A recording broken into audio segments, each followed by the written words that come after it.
See, an incredible gift this morning to think that Isabel's poem about trusting in prayer and God, and Andrew's story of not giving up on a cat, and then the choir singing about changing our hearts and that we never walk alone without God, all coming together to really reinforce, I think, what a message that Jesus is trying to give to us today. And that is to trust God. And the struggle with that at times is that we have a hard time just letting God be God because we're human and naturally we're curious. I think that's a wonderful gift. But sometimes we're very impatient.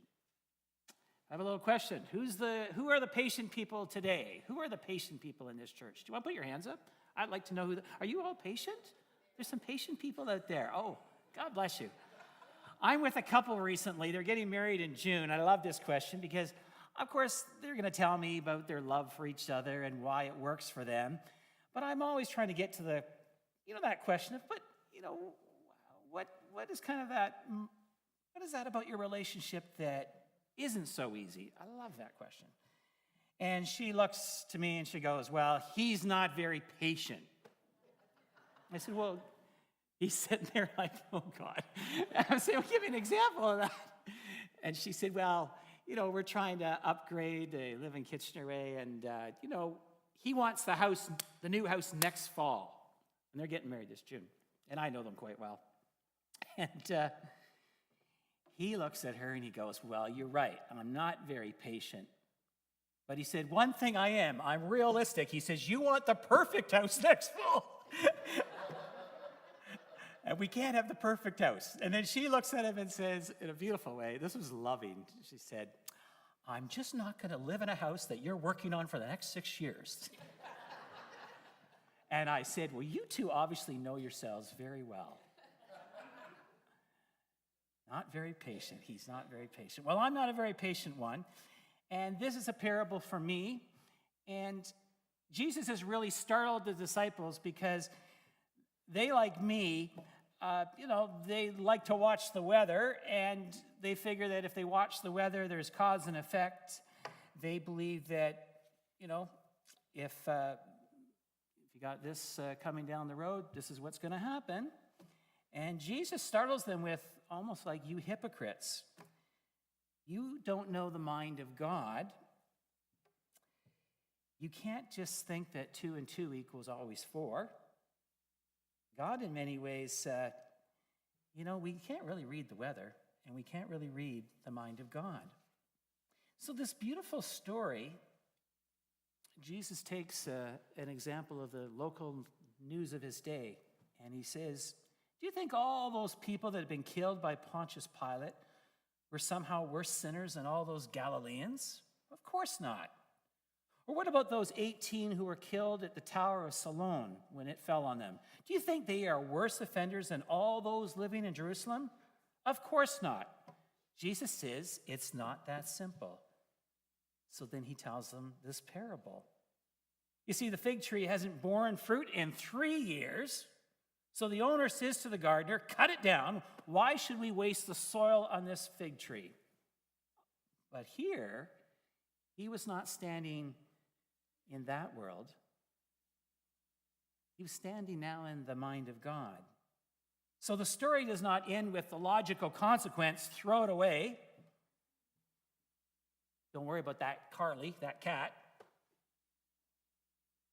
Instead, the story ends with angels and saints and citizens of God's kingdom shouting for joy because suddenly the words are, sir, let alone that fig tree for 1 more year. God made fig trees to bear fruit. Give it 1 more year. If you look at the parables of Jesus, there's something that's pretty clear about most of them. They rely deeply on the language of growth and development. Sometimes we in the church, we think people show up at our church doors and we figure they should understand everything that church people understand or understand how God is and who God is. Even though we've maybe been around the church for our whole life and somebody's just knocking on our door for the first time and they're here with questions. They're maybe afraid to even share their questions out of maybe judgment. Richard Rohr says it quite beautifully. Richard Rohr says that patience, which I need more of, is the very shape of love. Patience is the very shape of love. Without it, we Christians, we can start enforcing our own rules and requirements, and we think that we know it all. Don't cut down that tree, says the gardener. Let me work on it a little bit longer. A great preacher down in Memphis, Tennessee, Dr. Stephen Montgomery, tells a profound story I'd like to share with you today. So he's a Presbyterian preacher in Memphis, and he says here he remembers reading an article in the Atlantic Journal-Constitution. And Stephen says the article was about a Republican state representative named Dan Ponder. He was from a small town in Georgia who took to the podium in the state legislature, imploring that the body should pass a bill that would impose extra penalties for those hate crimes, crimes against minorities, against gays.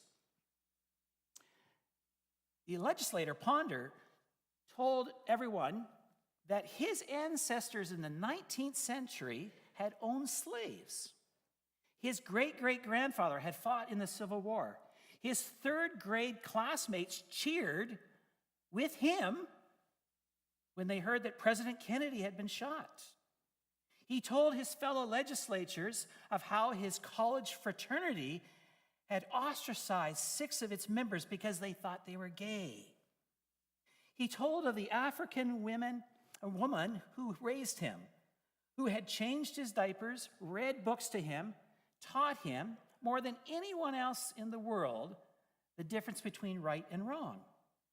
He told them how one day when he was a boy leaving for school in Georgia, she leaned over to give him a kiss on the cheek, and how he averted his head.